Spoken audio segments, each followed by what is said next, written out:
What's going on, guys? P-Will back here for another video. Before we jump right in, I want to let you know the reason I'm in PTs. I had to get up this morning and go to CIF, so I already had the video planned out, so I didn't feel like changing or anything in it.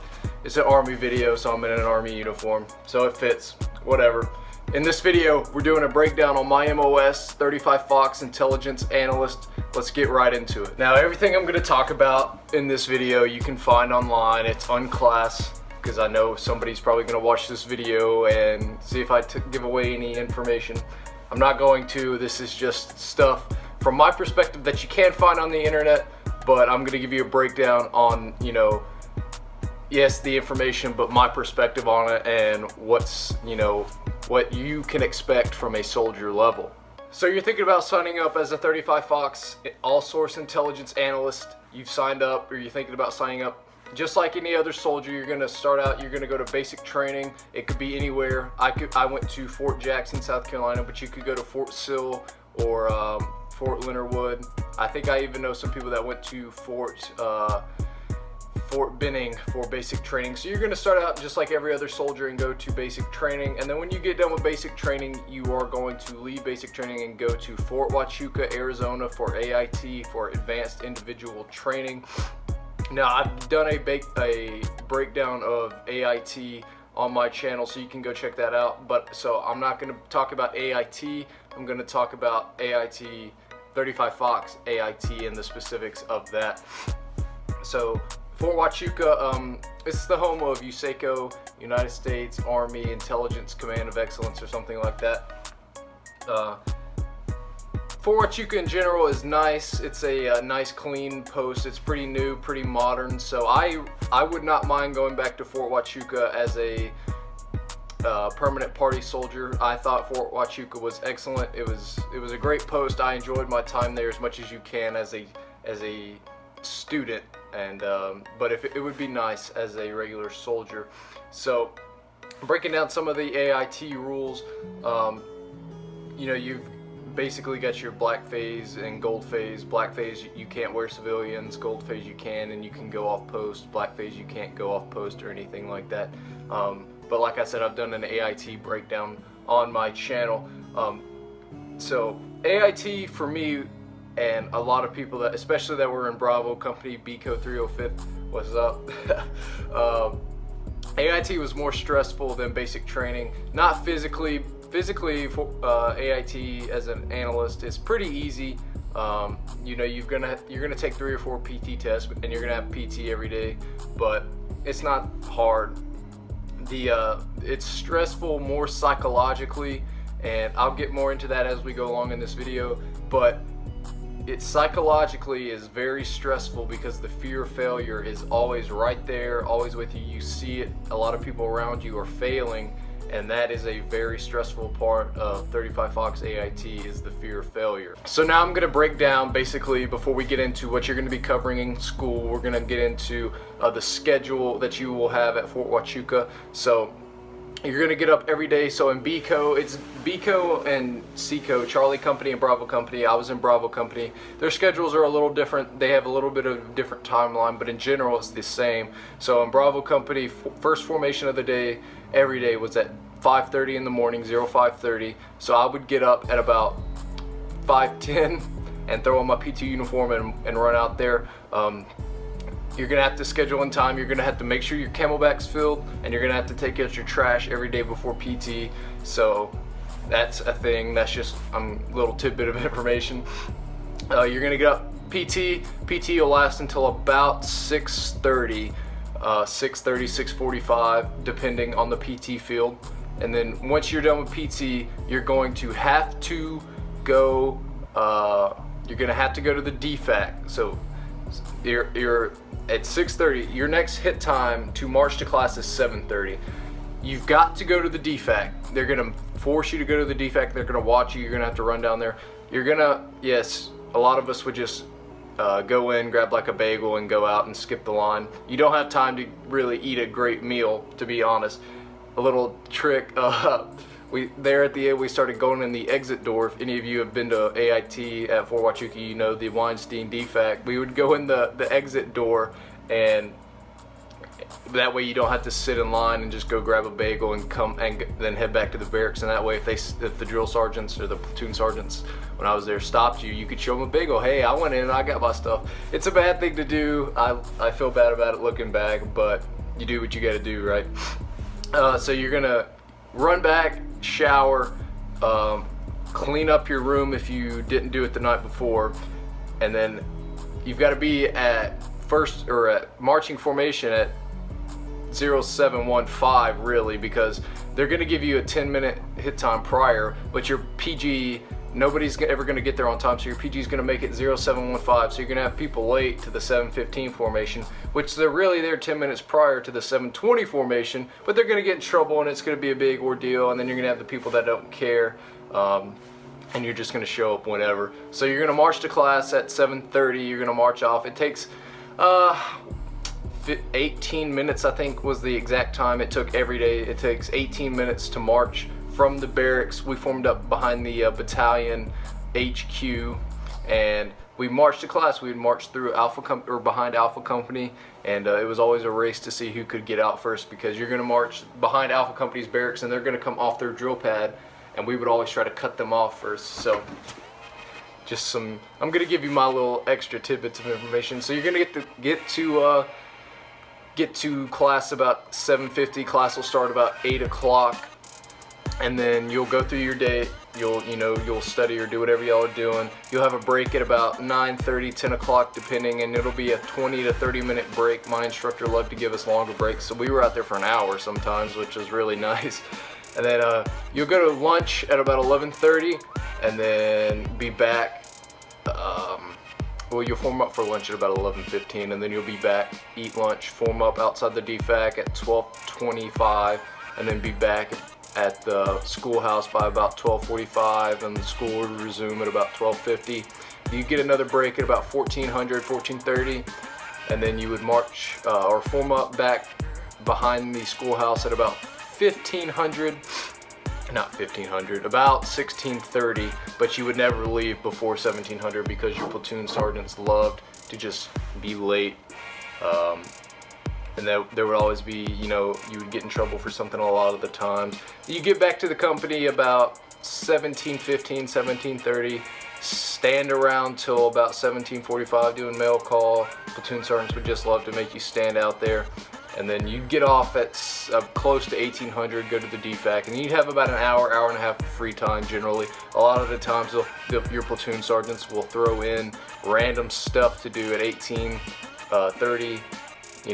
They love to have random formations, so yeah. And then yeah, like I said, personal time, bed check in Bravo Company is at 1950, 750, and then you chill in your room after bed check. Bed check can last sometimes 30 minutes, an hour. That's a real pain. Just depending on, there's 3 floors plus an overflow building, so it can take a while if he doesn't come to your floor first. And especially in BCO, I don't know about CCO. I know CCO was really known for their bed check parties. Bravo Company, that was not a thing. If you weren't quiet, they were going to smoke you and skip your floor, and it really sucked.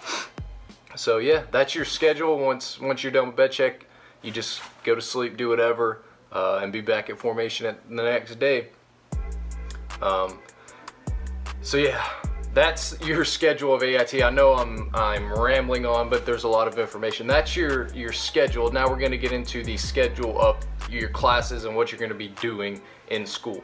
All right, so your schoolwork, the curriculum is always changing. It's changed since I've been gone. It changed right before I got there, and it's gonna change again. But this is a basic breakdown of kind of what you can expect. You're gonna have 5 modules total. I'm not gonna give you the names or anything like that because I don't wanna push the line or anything, but you get 5 modules. The first 2 are analog, so you're just gonna learn how to build basic products, work on maps, basic things. The first module was an introductory, just an intelligence introductory, terms, definitions, and the first 2 tests are just multiple choice questions. In AIT, you can only fail a test twice, so you can fail, but if you pass the retest, you're fine. If you fail and fail the retest, you get recycled. That's it. You get recycled to Charlie Company or Bravo Company, like into the next class that's closest behind you. So that's what's really stressful about it. You can only fail twice, and if you can double tap, but you can fail, but you can't double tap, is what they call it, double tapping. If you double tap, you're done. But you can fail every test once and be fine, but if you double tap on any of them, you're recycled. And then the next 2 modules are going to be a multiple choice test. The first 2 multiple choice tests are like out of 50 questions. The next 2 are only out of 30, so you have to get like 23 correct. I don't know if that's the exact numbers, but you can only miss like 7 questions, which is not hard to do. You have a computer and you can literally look in the books for the answers, so that's nice. But you'll have a multiple choice section of the test, which will be the first half of the day, and then after lunch you'll come back and you'll take a test where you actually have to build the product. Now if you're smart, you'll use the product that you use that week in class, and then you'll just kind of copy and paste and switch the units around accordingly to what the question is, and then you'll turn it in and be good to go. And the product portion of the test is very subjective. Your instructor will give you a grade sheet, but each instructor, there's a lot of discrepancies in grading criteria, so it really depends on your instructor at Fort Huachuca what you're gonna get and what kind of grading scale they're gonna use. But if you're lucky and get a good instructor, you'll be squared away, and you'll be good. So if your instructor squares you away for the product, all you really have to worry about is that multiple choice. And the second half, the last 2 modules are the same multiple choice tests from the first 2 modules, but shorter and condensed. So they take the hard questions from the first 2 multiple choice tests and put them on the second 2. So that's pretty stressful. So that's your first 4 modules. Your last module is your FTX. You're gonna go out, it's gonna be 12-hour shifts. Now that sounds easy, 12 hours, so that means I get 12 hours off. No, you're gonna get up in the morning like an hour and a half. Formation's gonna be like an hour and a half before you have to be out there. You're gonna draw weapons. You're going to mess around, make sure everybody eats, do a lot of dumb stuff. Then you're gonna have to go get on the buses, and they're gonna have to drive you out like 20 minutes to the site where you're doing FTX. And then you're gonna do your 12-hour shift. It's pretty easy, to be honest. I was the radio man. And you're gonna do that, and then after your 12-hour shift, you're gonna come back. They're gonna make everybody go to the DFAC. The platoon sergeants are gonna have a formation with you and talk to you and give you mail and to just take up a bunch of your time. And then you're gonna go do paintball. You're gonna do simulation, like battle drills with paintball, if they still do that. You're gonna do battle drills. So by the time you're done with your 12-hour your day, you've only got like 6 hours to sleep. And there's going to be people late to formation because you're only giving them 6 hours. I don't know why you can't get back, but there's going to be people late, and you're going to get smoked, and it's just going to be a bad start to the day. So it's a stressful time. You're getting very little sleep, and then on the Saturday when you're done, your platoon sergeants are going to make you clean all the paintball equipment and clean all your gear on a Saturday until like 1400 in the afternoon. So you waste an extra day there at the end. But yeah, you've got 4 modules of classwork, and then you've got an FTX. So your AIT, your total AIT is, your classwork is 15 weeks long, you're 14 weeks long, and then you got your FTX, and then you've got graduation week. So in total, Fort Huachuca 35 Fox Intelligence Analyst AIT is 16 weeks long. But keep in mind, you've got hold unders and holdovers. So I am qualified to give you information on hold unders and holdovers because I was both. A hold under, I got there in November. A hold under is somebody that doesn't make it into class. So there's like a certain amount of seats, and you only get so many people into class. The people that get screwed over and are not going to make it into class, people that do make it into class are National Guard and Reserves. No matter what, you're going to make it into class the first time, and then it's active duty. alphabetically. So if you're active duty and half end of the alphabet, you're going to be a hold under. You're not going to make it into class the first time. So I got there to Fort Huachuca in November, and I didn't start class until January 7th. So that sucks. A hold over is somebody that graduates but for some reason is not leaving. It could be due to UCMJ or something like that. That was not me. I got held over because my orders were not ready for to come here to Fort Riley yet. So I was a holdover for about a week.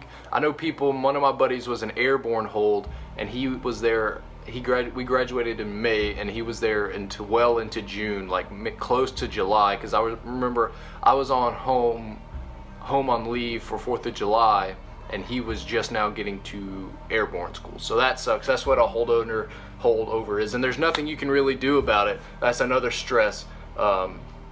So you can't control it. They're just going to tell you, hey, you're not making it into class, and that sucks. You're going to Bravo Company, and that's what happened to me. I was originally in Charlie Company. All right, guys, I know I'm kind of rambling in this video, but there's so much information I want to give you. Now we're going to move on into your unit. Quick recap of 35 Fox Intelligence AIT. It's not that hard. The curriculum itself is not that hard, but the environment that your platoon sergeants create is so stressful and so toxic.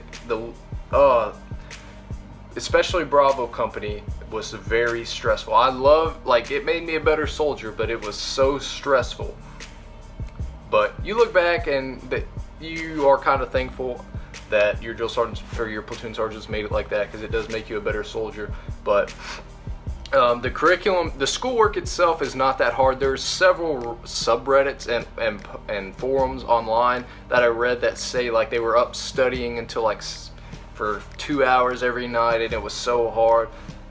I guess maybe if you're not that smart, but you have to be pretty smart to qualify for this MOS, ASVAB wise.